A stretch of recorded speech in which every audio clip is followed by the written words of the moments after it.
Magandang hapon po sa lahat. Ayan, magbabalik tayo rito sa ating libangan po. Ayan, pagbablog ng mga ating mga koleksyon na coins.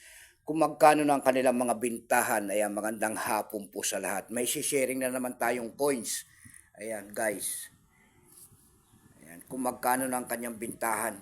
Ang pag-usapan natin barya, guys, ito po ay barya po ng barya po ng ano ito? Norway. Ayan, Norway coins. 5 kroner. Ayan. Year 1999. 5 kroner po ng bansang Norway. Tingnan natin ang kanyang presyo, guys, kung magkano ng mga ganito mga coins na bintahan sa ating online selling. Pero bago yan tayo, magpapasalamat muna sa lahat ng masugid na tagapagsubaybay dito sa aking YouTube channel. Lalo-lalo na ang aking mga subscriber po rito ay thank you so much kung saan kayong panig ng mundo po. God bless po at magandang hapon po. Maraming salamat din po sa mga nanonood dyan sa aking FB page. Lahat po na nakapalo sa aking FB page, thank you so much sa inyong lahat. Mabuhay din po kayo and God bless. Yun naman po hindi pa po nakapag-subscribe dito sa aking YouTube channel. Anyayaan ko lang sana kahit malaking tulong na po ubagay ang inyong magagawa. Tulad na lamang po ng pagpindot ng ating subscribe button, like and share.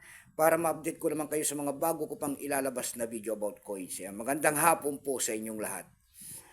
Ito po ang ating pag-uusapan year 1999, pera po ng Norway. Ayan, 5 kroner kung tawagin nila. Ayan. Pero pagsamantala, kilalanin mo muna natin ang coins na ito. Issue po nito ay Norway. Ayan, period po niyan ay King Harald IV. Ayan, year 1991 up to date po. Type nito standard circulation coins. Years, 5 years nito guys ay 1999 hanggang ano to. 1999 ayan, hanggang 2006 ayan. May bigat kung ano materialis ang ginamit sa barya na yan po ay copper nickel. May bigat lamang itong 7.85 grams. May haba itong 26 mm. May kapal po naman itong 2 mm. Orientation niyan ay middle alignment. Ayan. Number and dash 1448. Reference number came dash 463. Itong year 1999 na ito guys, ito po ay 35% lamang.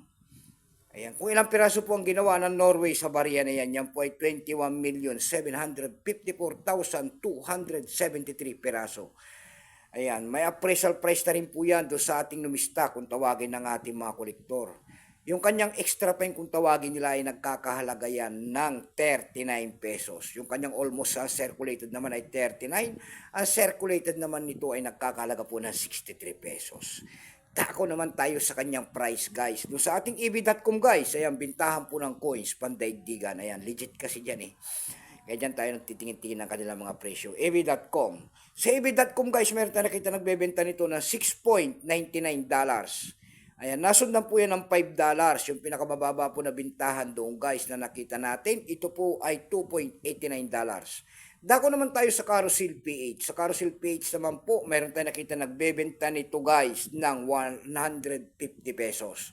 Nasundan po yan ng 200 pesos. Ayan lamang po ang aking may babaging kanyang presyo po. Keep safe po sa inyo lahat and God bless.